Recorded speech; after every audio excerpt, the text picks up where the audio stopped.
Salut, c'est Baptiste, bienvenue à la ZAD du Moulin. Bon alors je vais te faire visiter. Alors là, comme tu peux voir, je suis sur le toit de la cabane.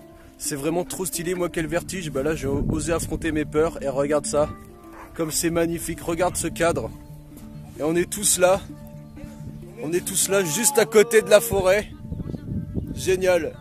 Là on arrive dans la cuisine zadiste. Donc tu vois, on a de tout, des réchauds, de la nourriture. Il faut savoir que toute la nourriture c'est entièrement de la récup ou des dons.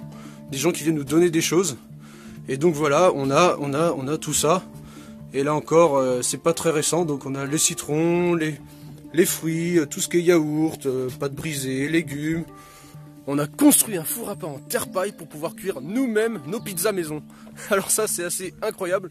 Et en fait, quand tu cuisines à la ZAD, bah, tu cuisines pour tout le monde, tu fais pas juste pour toi. Tu fais des grosses gamelles avec plein de légumes, plein de choses.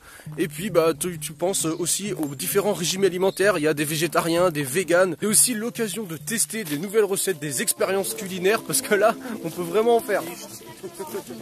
Alors à part manger, qu'est-ce qu'on fait dans une ZAD? Eh ben déjà, il y a la lutte. Et ça je t'en ai déjà parlé dans une autre vidéo. Donc pour l'instant, pour cette vidéo là, on va laisser couler. Comme Vinci sur les godasses des zadistes. et du coup, bah, en dehors de ça, qu'est-ce que tu fais? Bah, si tu demandes, on va te répondre, fais ce que tu veux. Alors, au début, ça c'est un truc, ça m'a hyper surpris parce que jamais on m'a dit fais ce que tu veux. On me dit toujours fais ci, fais ça, fais ci, fais ça. Mais là, comme on fonctionne sur un principe d'anarchie, c'est-à-dire que chacun est responsable de ce qu'il fait et chacun décide de ce qu'il fait. Donc on ne reçoit pas d'ordre, on n'en donne pas non plus. Et ben en fait, tu fais ce que tu veux et c'est à toi de voir à quel moment tu peux être le plus utile. Franchement, c'est perturbant. J'ai mis au moins 2 semaines à comprendre comment c'était possible qu'il n'y a pas de chef, il n'y a personne qui commande et tout se passe bien. Les gens ils font ce qu'ils ont à faire, ils font des trucs qui leur plaisent en plus et tout se passe bien. On est là, on vit, on est heureux. C'est incroyable. Je sais pas comment ça marche. Même encore maintenant, je sais pas comment ça marche. Mais maintenant que c'est expérimenté, je sais que ça fonctionne. Donc, on peut très bien faire ce qu'on veut et être en harmonie avec les autres. Enfin, c'est super génial. C'est à dire que quand tu as une corvée, un truc à faire, bah c'est pas forcément des trucs plaisants, mais tu sais que tu as besoin de le faire. Et c'est surtout, il n'y a pas le il faut faire ça. Si tu dis pas il faut, si tu vois qu'il y a un truc à faire, tu le fais et tu prends la responsabilité. Alors concrètement, comment ça se passe? Eh ben, il y a 2 manières de commencer la journée. Soit tu as énervé la police la veille et ils viennent à 40 faire les cow-boys et donc ils te réveillent le matin comme ça en mode musclé. Ah oui, ils sont de voler quand même. Ils sont venus jouer au jeu du silence. Du coup, il se passe quoi? Non, on sait pas. Je sais pas, je crois qu'ils sont en train de chercher leur dignité, mais... Allez, tous en rang, c'est plus facile pour compter. Alors, bougez plus. 1, 2, 3, 4, 5, 6, 7, 8, 9, 10, 11, 12, 13, 14, 15, 16, 17, 18, 30, 31, 32, 33, 34... Oh là là, le boulot! Qui vient vérifier, prendre des mesures pour les différentes cabanes. D'accord. Dans le cadre d'infraction à l'urbanisme. Ou soit bah, tu te lèves tranquillou à l'heure que tu veux. Tu vas voir un peu tous les copains, tu demandes bah, s'il y a quelqu'un qui a besoin d'aide, tu peux aller l'aider. Ou sinon, bah, il y a tout un tas d'activités de la cuisine, on a déjà parlé de la musique, il y a énormément de musique, il y a toujours quelqu'un qui est en train de jouer d'un instrument, il y a plein d'instruments différents, des guitares, des handpans, tout ça, de l'accordéon même, c'est un truc de malade quoi. Il y a vraiment de la musique quasiment tout le temps, il y a toujours un truc à faire, aller chercher du bois pour le feu, construire des trucs, peindre des banderoles, décorer, dessiner, chanter, méditer. Discuter, il y a beaucoup de discussions, c'est hyper intéressant, on rencontre des personnes mais qu'on n'a pas l'occasion de rencontrer ailleurs en fait, vraiment, moi j'ai fait des rencontres, je sais pas, avec des gens que j'aurais jamais pensé rencontrer, qui sont tellement différents de moi, mais en fait comme on se retrouve tous autour d'une même cause, pour défendre la nature et tout, et on se retrouve avec des gens super intéressants que bah, dans la société actuelle on n'a pas l'occasion en fait de rencontrer, parce que je sais pas, on est divisé dans des cases, alors que là on se retrouve tous ensemble et on peut justement échanger, apprendre énormément, partager des connaissances. Enfin ça c'est vraiment un truc hallucinant, j'ai appris une masse de trucs mais je pourrais même pas tout te dire en fait. Il faut le voir pour le croire vraiment parce que c'est incroyable. Si tu viens pas en fait, je sais pas si tu peux te rendre compte du truc quoi. C'est vraiment quelque chose de génial qui m'a ouvert, oh là là c'est magnifique. Quand tu arrives sur une ZAD, tu te rends compte que la seule limite finalement c'est ton imagination. Parce qu'à partir du moment où tu te mets tous ensemble, bah, ça donne une force qui est énorme, et la force du collectif, tu vois. La force du collectif, c'est vraiment quelque chose que j'ai compris, avant je connaissais pas, tu vois. Finalement, ça rejoint vraiment l'expérience que j'ai eue sur les jeux vidéo, c'est-à-dire que si tu fais pas partie d'une alliance, si tu te mets pas avec d'autres joueurs, et ben en fait, tu y arrives pas à évoluer. Alors que là, c'est exactement la même chose.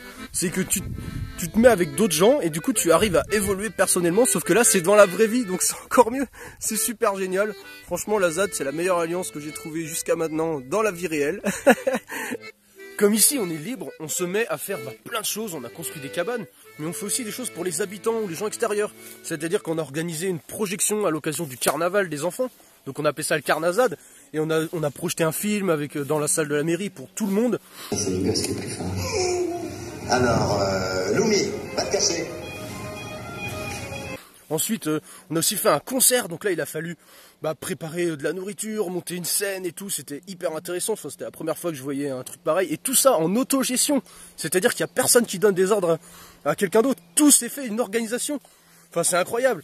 Et puis on fait justement des choses pour l'extérieur, parce que justement, la lutte c'est pas que des blocages de chantier, c'est tout un mode de vie qui est menaçant pour la nature, et toute la zone à défendre finalement c'est la terre, et donc créer un mode de vie sain, qui protège l'environnement, qui conserve l'environnement comme il est, et c'est là le but de mon combat. Et moi je suis venu pour ça en fait, je suis pas venu pour l'autoroute, je suis venu vraiment pour créer un autre mode de vie qui va arrêter de polluer cette planète, qui est magnifique, regarde ça, elle est magnifique cette planète. Pourquoi on met des trucs dedans dans la merde alors qu'on pourrait faire mieux? Et là, il y a des tas de personnes, on en a vu sur les chantiers, qui font des choses parce qu'ils sont obligés, ou ils se sentent obligés de le faire, parce qu'ils sont pris par les couilles, pour reprendre l'expression d'un ouvrier Vinci. C'est les bons qui nous prennent par les couilles. Hein. Et c'est justement ces trucs-là, en fait, qui plombent la planète. Si les gens ils faisaient ce qu'ils voulaient, ils auraient sûrement pas envie de massacrer leurs voisins ou de jeter des trucs dans la nature. Ils le feraient pas, ça. Quand on se baisse un peu et qu'on se met au niveau de la nature, là, ça t'inspire quoi tout ça? Pas une autoroute quand même?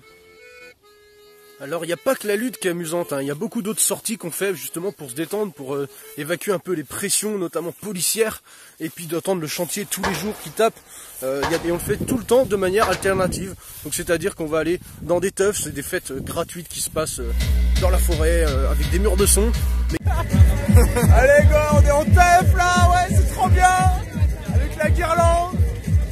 Il y a aussi plein d'autres activités, il y a des bars associatifs, il y a Mimir, la maison Mimir à Strasbourg, il y a aussi le Molodeuil qui est une salle de spectacle alternatif.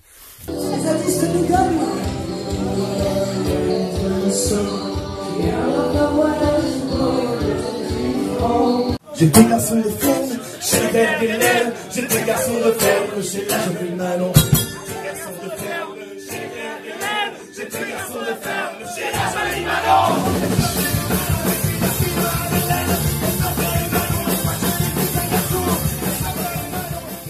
Donc souvent c'est des choses à base de prix libre, donc je te reparlerai du prix libre, c'est fascinant ce truc là. Et vraiment on fait plein d'activités au profit de spectacles gratuits qui sont faits dans la rue.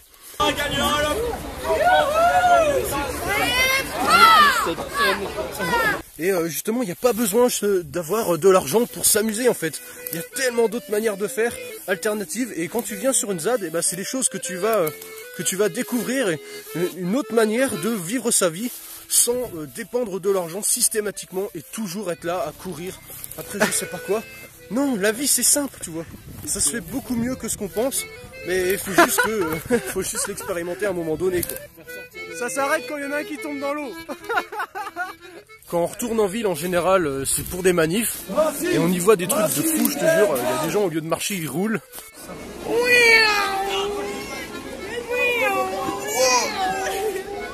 Regardez, c'est les hommes du futur.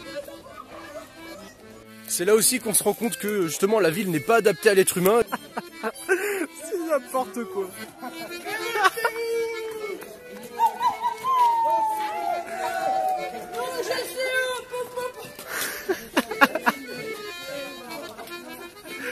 On parle de ZAD, mais il faut savoir que les premiers zadistes, c'est les habitants eux-mêmes, et on a un énorme soutien de tout le village. C'est tout le village la ZAD finalement, c'était eux les premiers sur le terrain. Parmi les soutiens, il y a évidemment le maire du village de Copsheim et aussi la pasteur qui nous met à disposition son presbytère, donc on peut avoir accès à l'eau et à l'électricité, c'est hyper pratique. Alors là, si tu vois des caméras ou des enregistrements de micros, c'est parce qu'il y a une équipe de tournage qui font des émissions sur les ZAD en ce moment et qui sont venus voir comment on vivait directement sur le terrain, ils sont super sympas. Contre ce projet du GCO, il y a vraiment une énorme solidarité, c'est-à-dire qu'entre les zadistes et les villageois, il y a des dons qui sont faits aux zadistes. Nous, on va filer des coups de main à la pasteur pour changer ses bancs ou pour distribuer des tracts, parce qu'il y a eu un spectacle anti-GCO qui a été fait, avec un forum et des discussions qui ont été faites après par un groupe de théâtre. Et donc nous, on allait distribuer des tracts pour prévenir de tout ça. Donc il y a vraiment une grande entraide entre les gens, parce que vraiment, c'est un projet que personne ne veut. Je voudrais quand même rajouter un truc qui est franchement génial, c'est que tu peux vraiment venir comme tu veux, c'est-à-dire t'habiller ou te coiffer comme tu veux, et crois-moi, j'ai poussé le vice, je te mettrai quelques exemples, j'ai vraiment poussé le truc au maximum, et il n'y a pas de moquerie en fait, c'est juste, on trouve ça drôle, parce que c'est amusant, c'est quelque chose, voilà, on se lâche quoi, et on peut s'amuser comme on veut, c'est vraiment génial, et donc ça je tenais vraiment à l'ajouter, parce que c'est quelque chose qui est très libérateur, on se sent bien, peu importe comment on est. Et on peut prendre des fringues de n'importe qui dans un free shop qui ont été données, et mettre n'importe quelle fringue, on sera jamais jugé, on s'en fout de la marque, de tout ça. Et ça c'est vraiment hyper libérateur. Alors là, je sais pas si tu vois, je suis dans une yourte, ça c'est un autre délire, je te raconterai plus tard. Alors là, je sais pas si tu vois, je suis déguisé en ouvrier Vinci, on va aller faire une petite blague aux copains. Bon, ça te dit, on termine cette vidéo par une petite histoire. Alors, c'est l'histoire d'une bande de potes qui avaient envie de s'amuser sur un chantier. On irait bien construire un château sur une butte.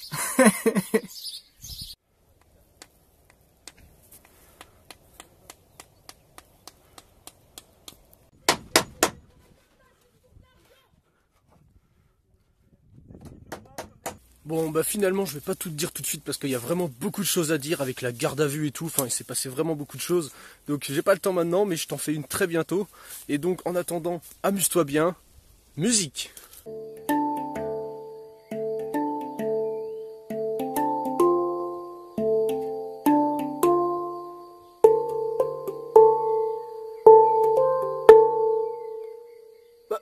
Mais qu'est-ce que tu fais encore là? Viens nous rejoindre, allez.